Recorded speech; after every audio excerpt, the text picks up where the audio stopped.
Always peace. Oh, Perfect. oh my God. Oh my God. Oh my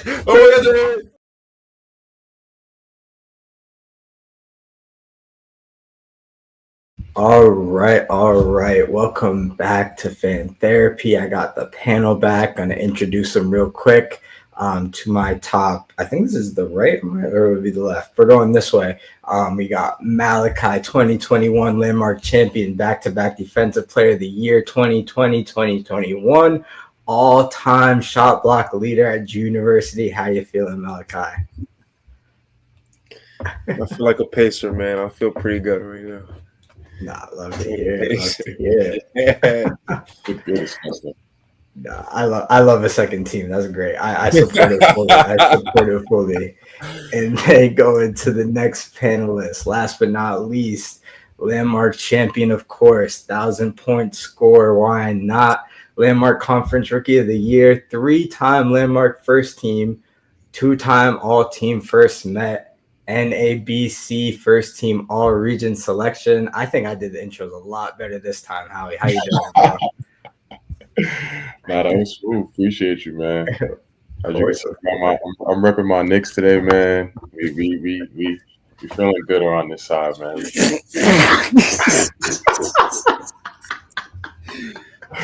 Anyone could do that. I guess I could do that too. Repping Drew.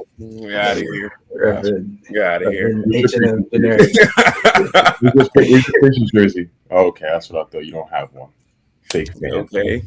Second teams. Save money, cheer for a champion.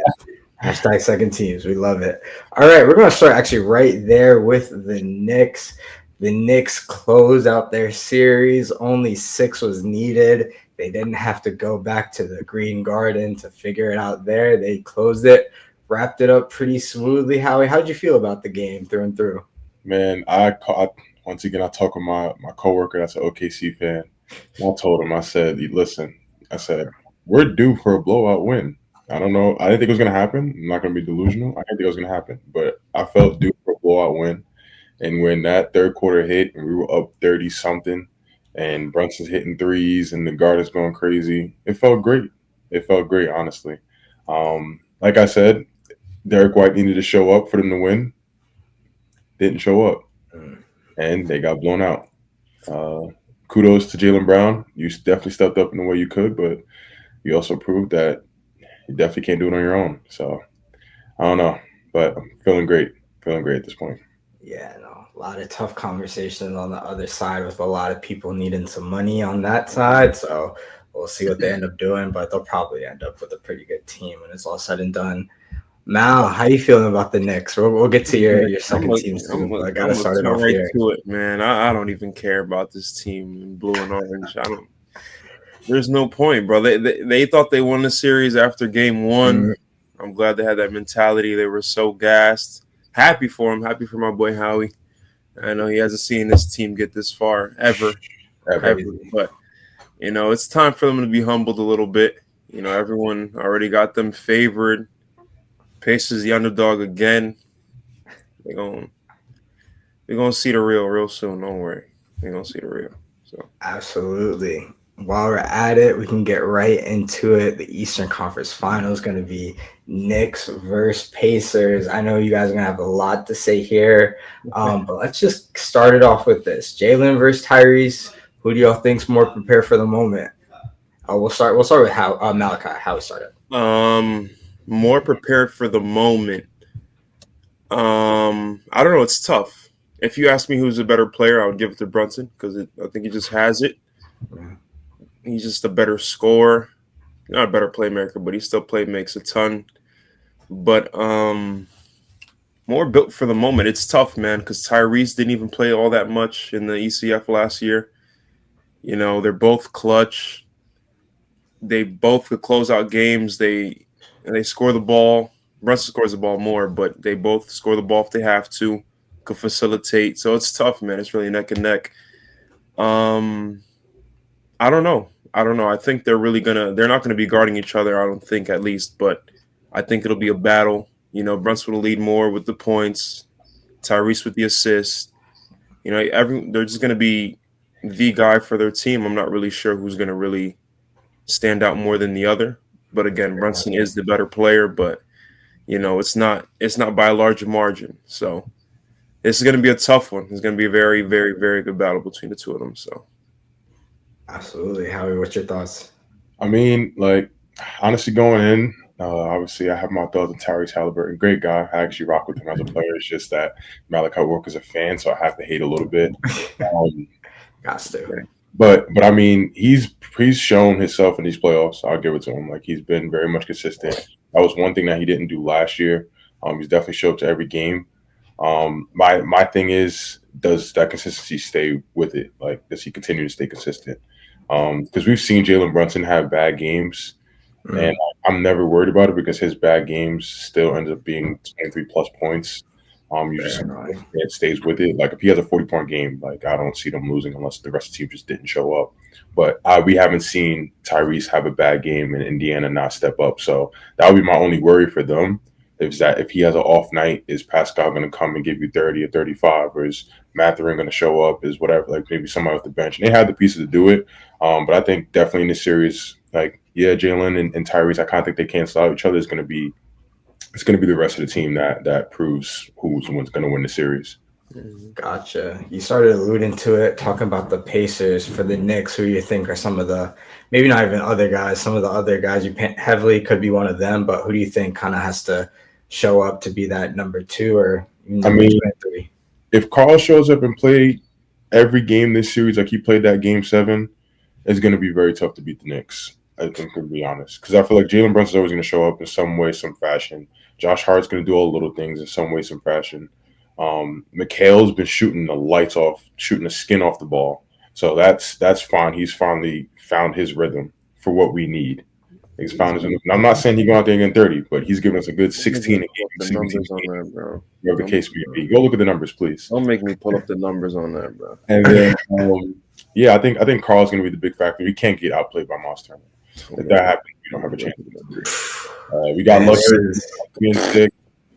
We got lucky being sick last series, but Miles Turner, he's proven himself. If he outplays Karl, I'm going to be pissed. That's exactly what they said last series. I think Karl's better than Mobley, but Mobley's good too, and Miles Turner was dominant that series. Mobley was hurt a bit, but Miles Turner did his thing for sure. We'll see. Yeah, the numbers shooting the skin off the ball is 33%. That's what he's been doing. Hey, if you go look at what he was doing during the season, it's a much better difference. That's bad. I'm looking at the Pacers. They got McConnell, Nembhard, Naismith, Turner. McConnell gets in the game and gets to it. All instantly. 40% and higher. Those 5 guys. Siakam's the lowest, and he's shooting 44% from the 3 alone. No, let me rephrase my statement. You can do whatever you want. Shooting the skin off the ball for the Knicks when he needs to. When he carried us in, what game was that? Was that game 2? I want to say it was game 2 in Boston. Yeah, I want to say it was game 2 in Boston when he carried us while Jalen Brunson was off the court. He's stepping up when he needs to step up. When he hits those big shots, he's hitting them. I'll give you that. He's getting stops. He's getting stops also when he needs. He is getting stops as well. But I'm saying just shooting wise, it's much better than it was during the season. All right, valid. We like Pascal Siakam here, right? We do. Will you rate Pascal? My boy gets to that spin move. I think the person stopping him is on his day. He could be the best scorer on that team on his day. I agree with you. I agree with you. For some reason, he gets a buck. I don't understand, but yeah, like that. Who is guarding him on the Knicks? I think me and Mal were talking about this off camera. It's weird because. Like, I think Karl's gonna guard him if we have the double lineup. Yeah. For what, 3 minutes? He's gonna pick up 3 fouls. That's the only thing. Karl is very undisciplined when it comes to guarding. But I told him like I'm not worried about Pascal on the perimeter. Like he's not gonna like how Porzingis was. I'm saying like Pascal's gonna be more mid post getting to a buck, and I'd rather Karl guard mid post getting to a buck than perimeter breaking him down, or not Porzingis. Sorry, Jason Tatum. That's what I meant to say. How Jason Tatum was doing. He's not moving like Jason Tatum, so that doesn't scare me. My thing is that the Pacers just play a whole different style of ball. They're much more. What's the word I'm looking for here? They just don't force threes like the Celtics do. You know, if they see that the shot's not hitting, they're gonna kill you with the pick and pop, the pick and roll. You know, with Hallie out there being the leader, I guess, with the ball. You know, if he gets Cat on a mismatch, not to say he has to go drive it, like when he had Jared Allen on him, he's dicing him up, getting by him. You collapse, dish out. Guys are shooting. You got your starting 2 and 3 shooting 50% from the 3. You know, you guys are you're cooked. But I don't know. I'm not sure who's gonna guard him. It'll be tough. I think he might throw OG on him. Probably throw Mikal on Hallie just because he's a longer defender. Yeah. Josh Hart will probably guard Naismith, Brunson on Nembhard, and Cat on Turner if you go the regular lineup. But yeah. Double big, I don't know, because I'm not sure what Mitchell Robinson is really going to bring for you guys on the offensive end or what he's going to do on the defensive end even, because if you do a pick and pop with him, Miles Turner's out there shooting the 3 also. He's shooting the – I'm sorry, bro. I have much respect for Mitchell Robinson. I think if we're looking at – huffing and puffing out there. No, smart. But if you got respect for him to do what? Hold on. Let me explain. And this could be a hot take. It's a crazy pull. I can't lie. This could be a hot take, but I think right now with the last 4 teams left, garbage take before it even comes out your mouth. Garbage take before it even comes out your mouth. Can I get it off? Go. I think right now, Mitchell Robinson. Say what you have to say. You don't have to get it off. Say what you have to say. The best big defender left out of you're tapped. You're tapped. No bias. You're tapped. No bias. Who's the best big defender then? I'm taking Hartenstein over. Over Robinson. Oh my gosh. Caruso just locked up Jokic. Okay. Dude, come on. Okay. You're not taking Hartenstein? You're not taking Hartenstein over Mitchell Robinson? Pure defender, not offensive.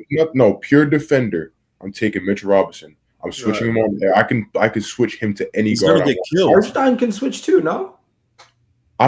Okay, he's gonna get killed, but just as much. I mean, obviously at this level you'll get killed. Robinson is gonna get killed. Just as much. Is he a better defender than Brook Lopez? Yes or no? You're gonna say yes, of course. You're gonna say yes. Is Mitchell Robinson a better defender than Brook Lopez? Talking about Brook Lopez in his prime or Brook Lopez right now? Right now. Brook Lopez. I'm taking Brook Lopez was about to be a DPOY. He was in contention for DPOY about last year. I'm taking Mitchell Robinson. Okay. Of course you are. Jared Allen or Mitchell Robinson? Who are you taking? I'll take Jared Allen. So he was getting diced up. What are we talking about? Hey, but I said the last 4 teams in the playoffs right now. Okay. I'm not talking about the Cavs. So if Jared Allen is the better defender, getting cooked in these pick and pop. Cancun. What are we talking about? That wasn't exactly my point. If you're starting 5 or you're big off the bench, is worse than Jared Allen, who just got cooked in the pick and pop for 5 games. Okay. Don't you think the same thing is going to happen to? Nope. Okay. It's that weak jersey you got on your chest that got you. When you take it off, I'm sure you're gonna understand what I'm saying. But no, I understand very clearly. But like I said, Mitchell Robinson. It goes one of these out. I'll hit you with the real, bruh. Oh my god. My boy trying to be Spike Lee so bad. Hey, like I said, you'll see. You'll see when he makes his plays. Yes, he might get killed from occasion to occasion. That's supposed to happen. Your guard's supposed to kill him. But it showed when he had to switch out to Jason Tatum. When did it show? Huh? When did it show? Oh my gosh, I wish we could do playback. We can go to that last play that folded the series. My brother in Christ, we did the breakdown, you and I. We did. Oh, Al Horford clogged that paint up with OG Anunoby. Did he not? Did he not? Hey, basketball team game. That's a bad bar. Yo, that's a bad bar. Justin, don't let him get that bar off. That was a garbage bar. Yeah. Al Horford clogged up that paint, which led JT to get absolutely nowhere. After this, we're going downstairs and we're watching the tape. Don't worry, brother. Don't worry. Once again, we watched it. JT had multiple to quick breakdown, sidestep, do what he wanted. He didn't do none of that. The play before, JT got right to the cup for a dunk. Yeah, that was a great Oh, play. go for that. Got out the way, and he got. Nobody in the league is stopping JT from doing that. If JT said, "Yo, I'm Jason Tatum," pulled the ball back out for 2 dribbles and attacked Mitchell Robinson, you're telling me he's sticking with him? Sign him to a $300 million contract, then Mitchell Break it Robinson. up, Sounds Howie. like Howie, a you're breaking god. up. You're breaking up, Howie. You're breaking up. He sounds like he sounds like the best defensive big in the game if he's doing that. If he could shoot threes and be healthy, he'll be Rudy Gobert. I mean, not three. Sorry, shoot free throws. Shoot throws. Shoot free throws and be healthy. You know, Let me get that clip of my personal self, please. Yeah. That was garbage. If you can shoot free throws and be healthy, Human highlight reel himself. What's the difference? What's the difference? Oh. Rudy goes out there and get killed. Yes or no? Yes. I feel like he got some more respect though this playoff run. And? I feel like, Yeah, I feel like he's been the most like Lakers were wide open. He got 30 against the Lakers with like 10 dunks. They don't have a big. They They don't have said, a five. "Okay, we're gonna let Rudy beat us." No, They don't doubled have a Ant. 5. They doubled Ant and Julius. No Like, one is saying you're never going to see a Mitchell Robinson 30 ball in the playoffs ever. we're never. There's going to be a Howard McBurney the 4th by the time that fucking happens. I'm sorry. The third. I'm sorry. The third. I'm sorry. No. I know he there's a said third. what he I'm said. saying He there'll be a said what he fourth. said. That's how long you're going to have to wait to see something like that. Leave that word out. I'm sorry, but this brother is cooked. Oh my god. Oh my goodness. Oh right. All right, I'm trying to think this through because you guys started getting into 2 different things. So I'm gonna go slightly out of order we discussed. We're gonna talk about the Thunder Timberwolves series. We started getting into some of the players on the Western Conference side. I saw OKC. I saw them close it out. That was a really good game. And then yeah, how you guys feeling about? Actually, we'll start off talking about OKC specifically. There we go. Talk about OKC specifically. How are you guys feeling them coming into the Western Conference Finals? Are they just as scary as they were in the regular season, or has them playing playoff competition kind of like humanized them a bit for y'all? I mean, me personally, I don't want to watch OKC basketball. I'm gonna just keep it a buck. I don't want to watch it. I literally today was like one of the few games that I really tuned in. I watched Game 7 for a little bit, but then it got disgusting, so I stopped watching it. But like, I don't know. It's just something about them I just don't like, and I might be just biased. Now, if we're talking about pure basketball, like yes, they're a very deep team and good team, but at the same time, I still don't have the confidence in them to be killers. Like they have on paper, they're very good, but I don't think they have the like. If they meet their match, I think they're folding. They got today. What they won 114-88. Yeah, they just But they only got that because Minnesota got super cold and they went like a 21-2 run at home. Like, okay, but we'll see next game. And also, Ant got hurt for a second, but we'll see next game. But I just don't have the confidence in them. Like, I think they're just on a good run. They got past Memphis. Denver with Jokic carrying him by himself, doesn't have any pieces to go with him. Like, nothing really too crazy. So, I mean, I think this is the test here, and we'll see. But I just don't have the confidence in them, to be honest. Yeah. You agree, Mal, or you got something different? I agree there. I'm not really, I'm not fully bought in on this Thunder team. Like how he said at the end there, if MPJ plays a little bit better than he did, Gordon's not out with that hamstring. Game 7 looks way different than what it did. I know people are gonna look at this box score saying like, yo, they put a whooping on the Wolves, but Ant had got out with foul trouble. Then the run started. When he got out, he had 18 points, and to end the game, he got 18 points. I'm not sure really. Naz Reid had 4 points on 11 shots. Gosh, like that. Oh my god! Wendell played a very good game, but Vincenzo too, 3 for 14. Gee, that's disgusting. He shouldn't. That Nick product, by the way. Hey, watch it. But then you look at What Shea, Julius have? he won on 27 shots. And, Julius had 28 on 13 shots. Good game from Julius. That's tough. he cooked. What were you saying though, Mal? My fault.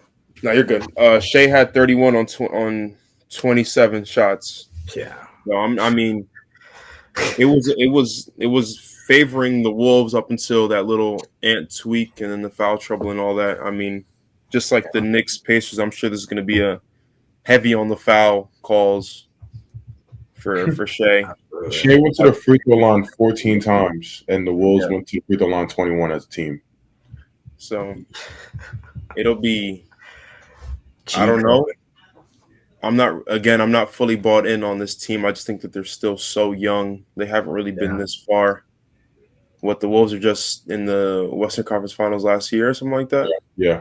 So, they're older. Some of these guys should be built for this moment.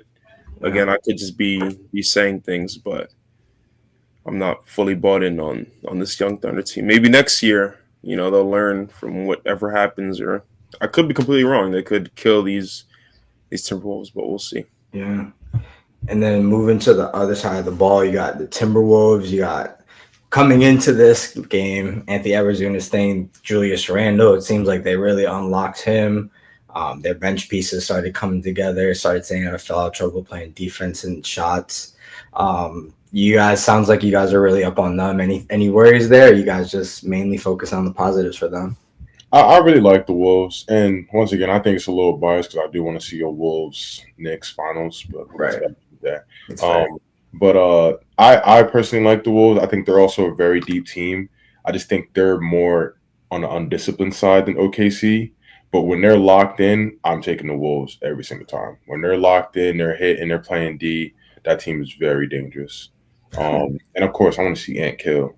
All right, maybe so. Ant finals in the Garden will be crazy. He actually got a tech. I don't know if you guys saw. He got a tech within like the first. I think it was the first quarter. I want to say first few minutes. But yeah, he wanted it bad. You could tell he was just lost his head for a second there.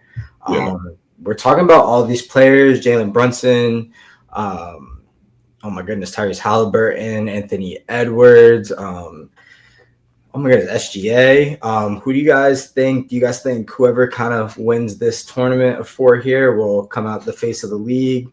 What do you guys think the league is looking for when it comes to that? And do you guys have any like specific selections you want to happen there? Or do you guys just opinion on topic? Take it any way you want.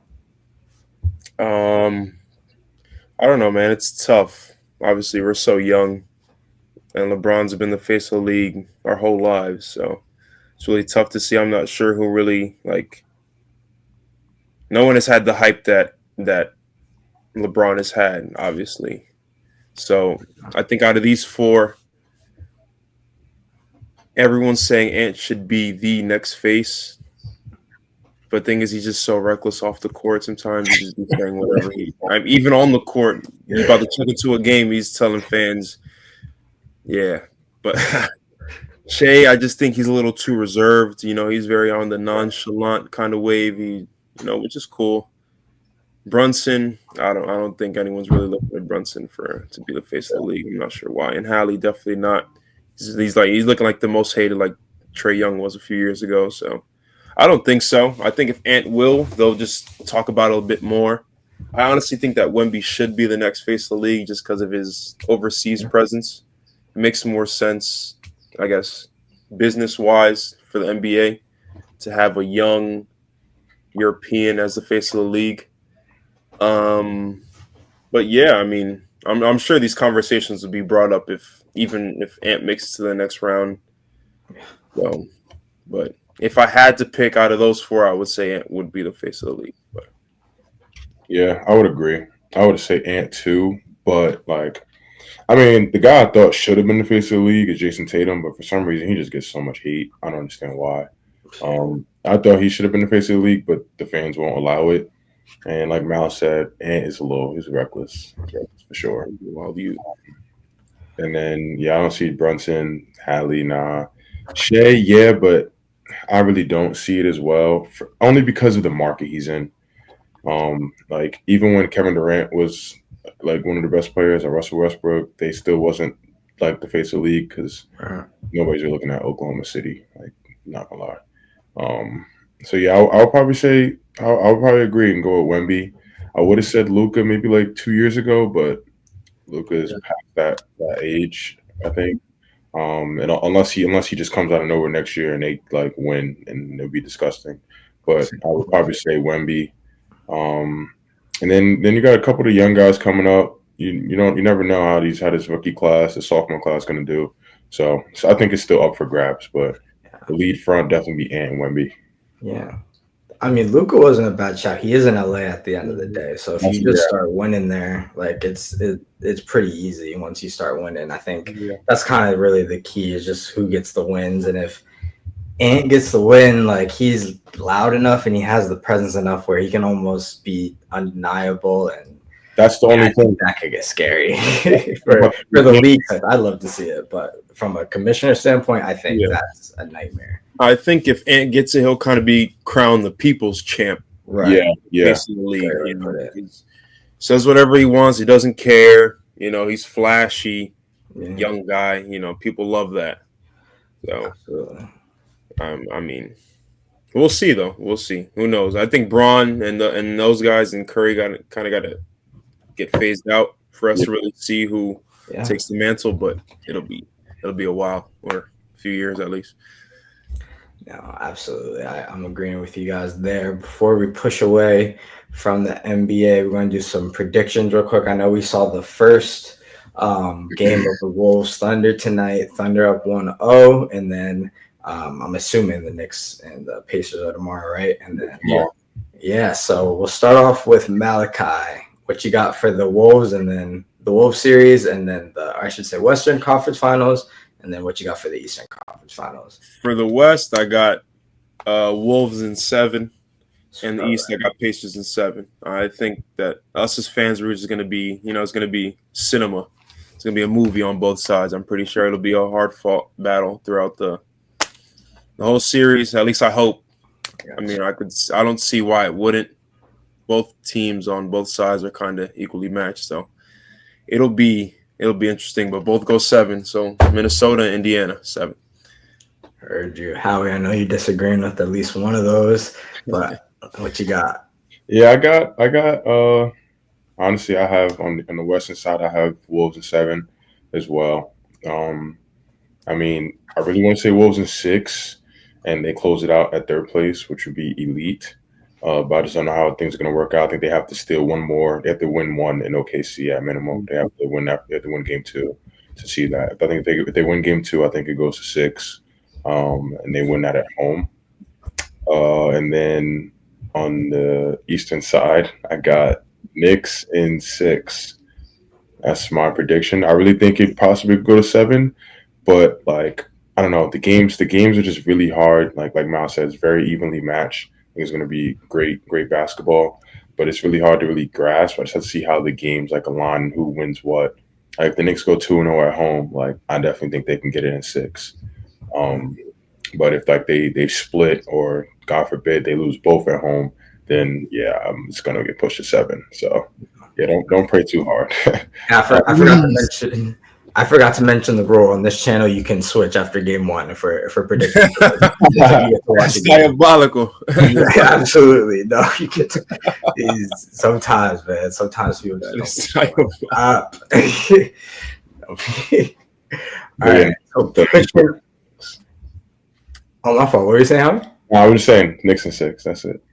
Man, I want them both going 7 because we're getting to the point where we're kind of approaching the end of sports. So exactly. So you want to last a little bit. Honestly, I like all these teams. Honestly, I like all the stars. So 2 game 7s, I'm good. I'm good.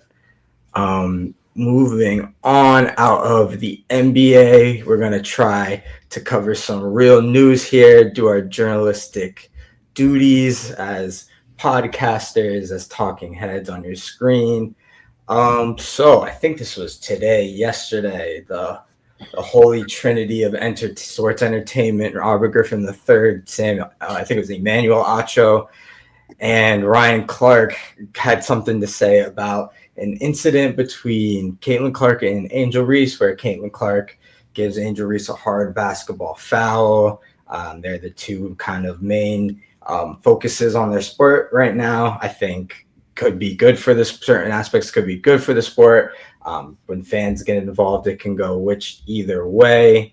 So pretty much what occurred here is on his podcast, RG3 said he didn't like this, of course, because it looked like that just Angel Reese needs to admit that she hates her. She hates Caitlin Clark, among those things.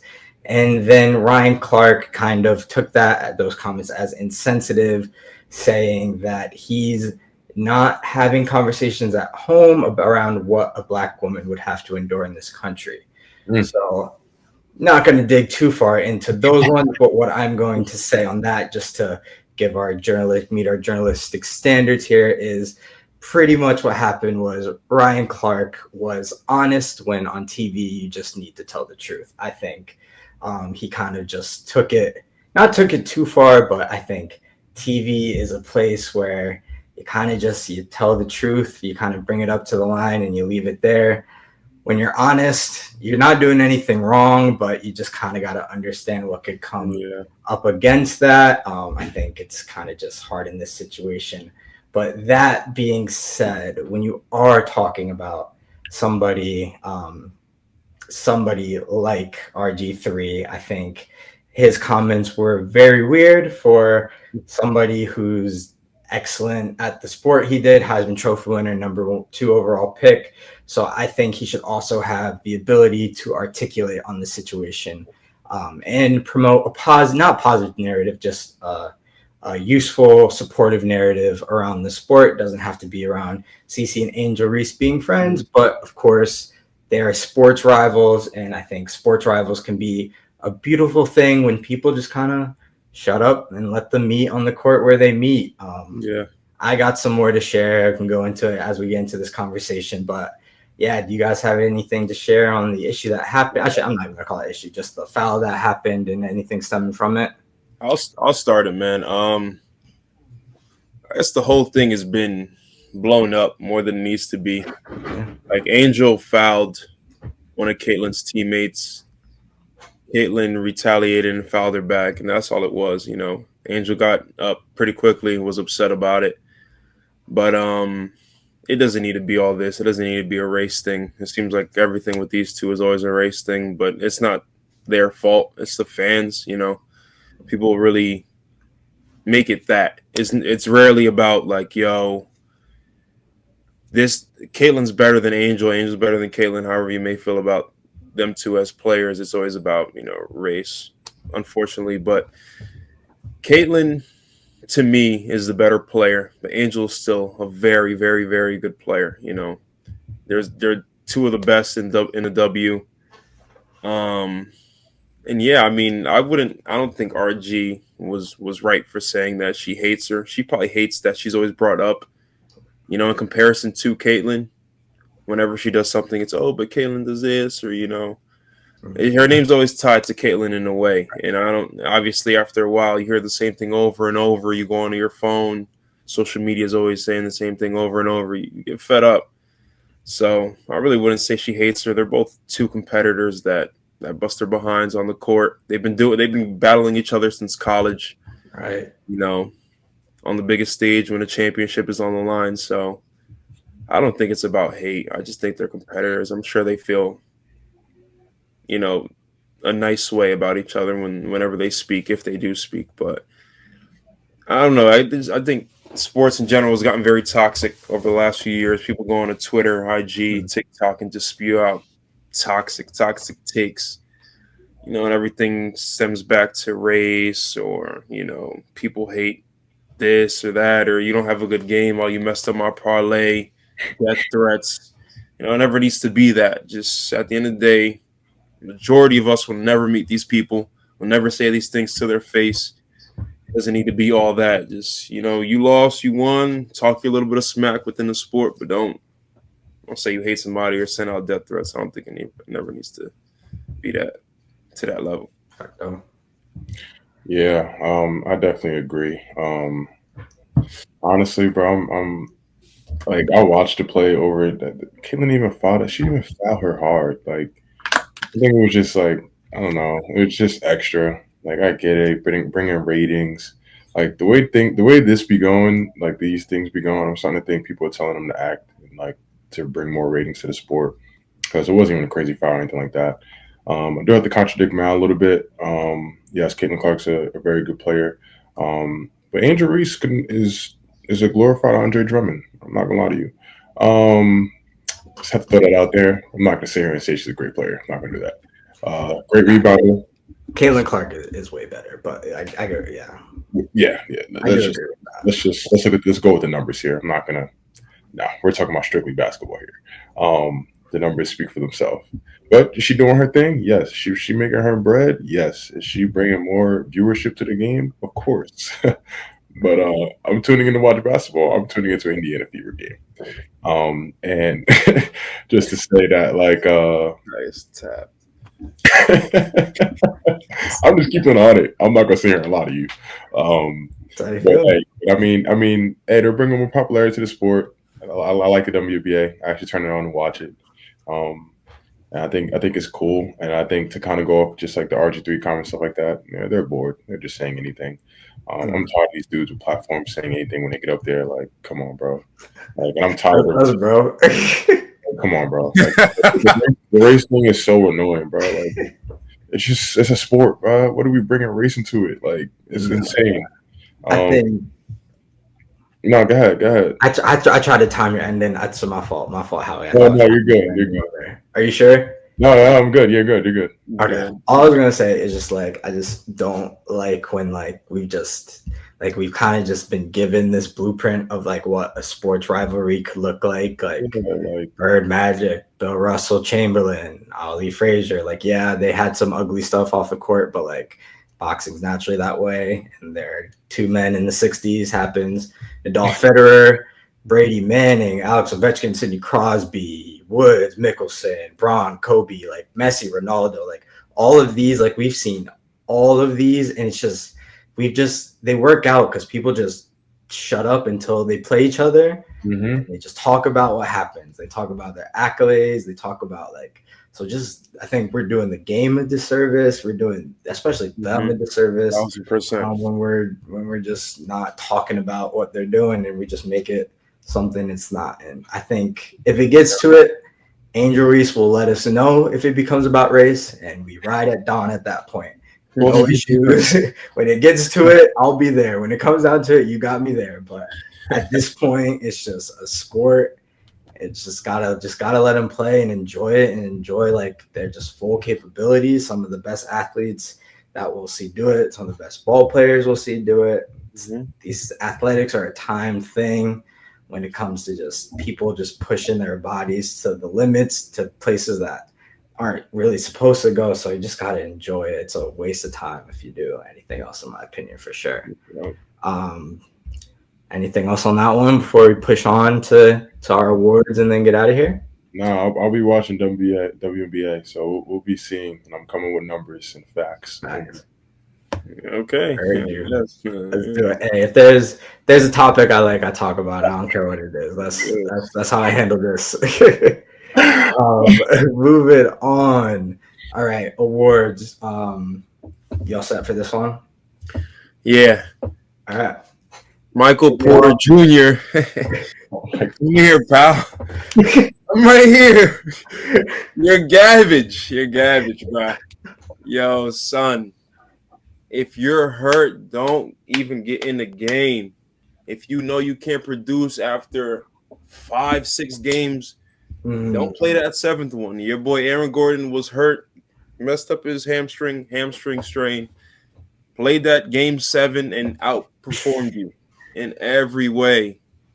You're out there doing nothing. Michael Porter Jr. is doing nothing for that team. The Nuggets advance if he plays, even if he does half of what he did during the regular season.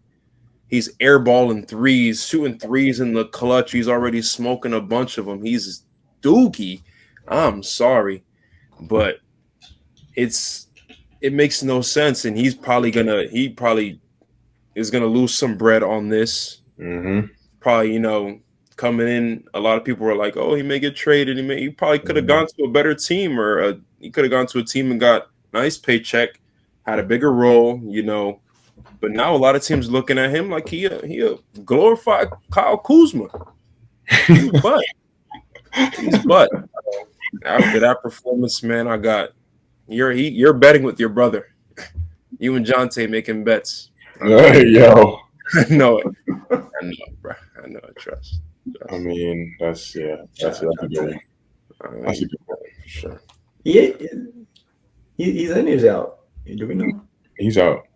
Oh, he's not making it back in, brother. He's cooked. Oh, I was talking about Prison. Who? Who? Did he get time? Wasn't he up for time for that? He's on prison. Oh no, they trying to get him. I don't know. Good, man. If I he thought- gets I thought good, he was send on his the- brother yeah, with time him. for that. Let them both get cooked. He's Hold on, cooked. real quick. This boy averaged 7 points on 32% This what? from He the can't floor. This what? 32% from the floor, 7 points in 29 minutes. Bro. I could have done that for 10% of his contract. Bro. 25 from the three. And he's not getting no assists either. He averaged 0.6 assists. Oh yeah, that's Michael I to don't play. really know. What's he doing? Yeah, I get I'm sorry. I get fighting through it, but yeah, that's that. Especially that injury, you're gonna be affected. Like you can't rebound with that injury. You're gonna. And it's feel at opponents like you said, I get fighting through it, but you're hurting your team when you're doing this, bro.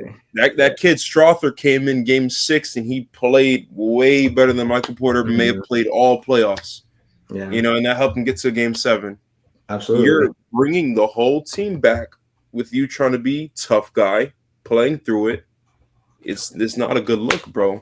It's not a good look. Cleveland almost got through their series with injuries too. They held out Darius Garland. They kind of timed that up pretty well. He came back, played decent enough, and then same with Mobley. They had to play without him. So yeah, it really just NBA players are so talented. Like you really you got to be able to figure it out. I mean, and it's tough because I heard a lot of people cooking the Cavs, those 3 Cavs players, saying like, "Oh, you guys are weak. Like, you guys didn't play that one game and then came back. Like, it kind of set them back." But it's like, what? I don't know. The Cavs finally started drafting good players, and you want to hurt them all in 1 year. Like you can't do that. You gotta let it happen. Yeah, that'll be episode championships. How they happen? You just got. What you got, Howie? All right. This is a sad Toma Head award for me. My Toma Head award goes to the Knicks fan base.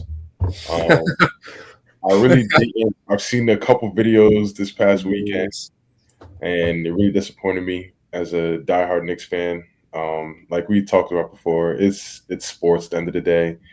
Like if a guy comes out to come root for his team in an opposing arena, he should not be attacked. He should still walk. He should also not be getting trash thrown at him. And I think those are a lot of just the ignorant people. I think true sports fans understand that and they won't do that. But unfortunately, we're getting wrapped in as one big fan base. So the guys that did that and people that didn't stop him and allowed it to happen, I'm just like shaking my head at that. Like that's no good.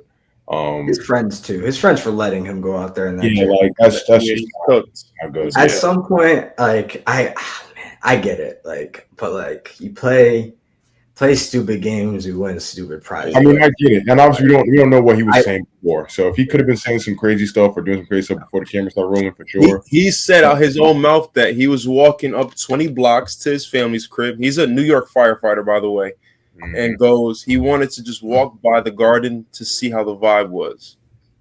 That's why he did it. It's tough because it's like, why would you do that? You had time to take the jersey at the game too. You also don't. I guess you don't think that people are going to throw garbage at you. You may think that you may get booed and this and that, and people are like, "Yo, he knew what he was doing. Yeah, he probably did, but what was he going to retaliate, fight back? They're going to put a whooping on him in front of the garden." That is crazy. Wow, Knicks.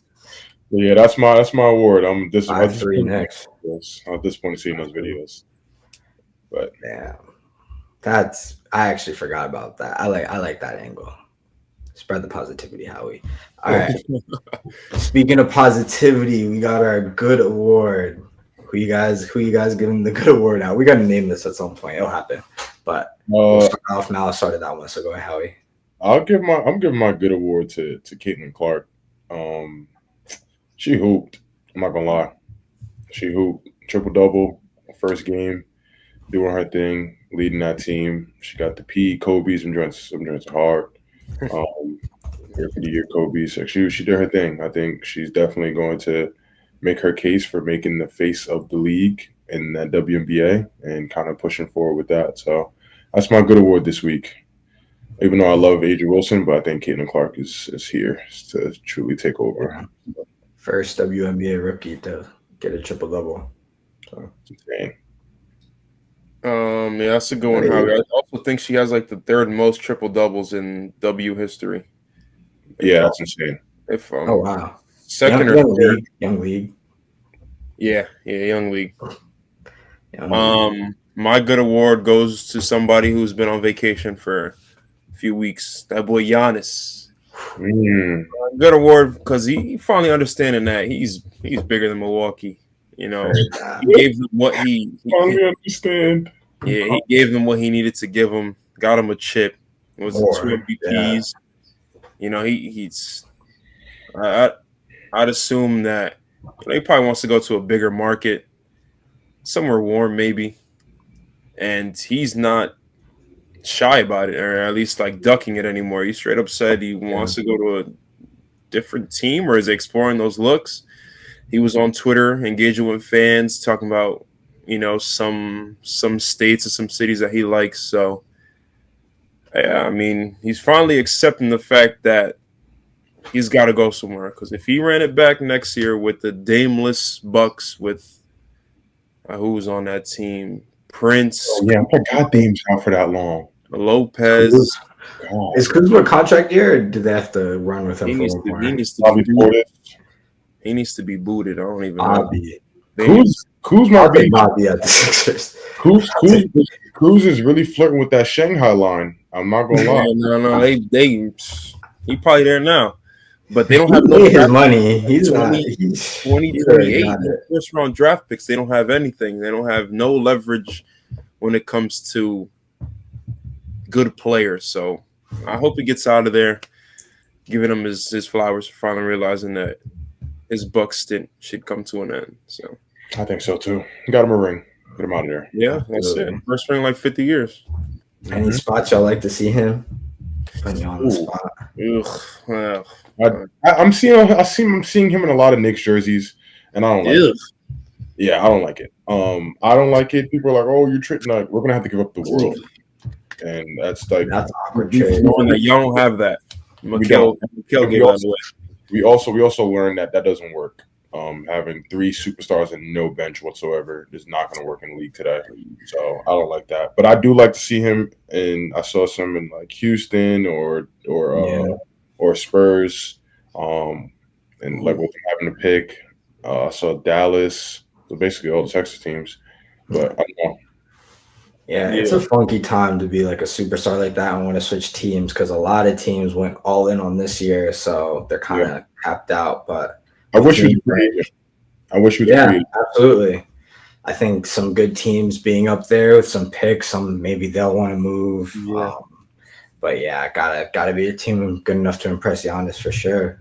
Yeah, definitely. Anything else we want to get off our hearts and minds before we wrap up? No. All right, that's a great episode. Appreciate y'all. Looking forward to seeing the Knicks take on the Pacers. We'll be back to talk about that in the Western Conference Finals as well. Appreciate y'all as always. Peace.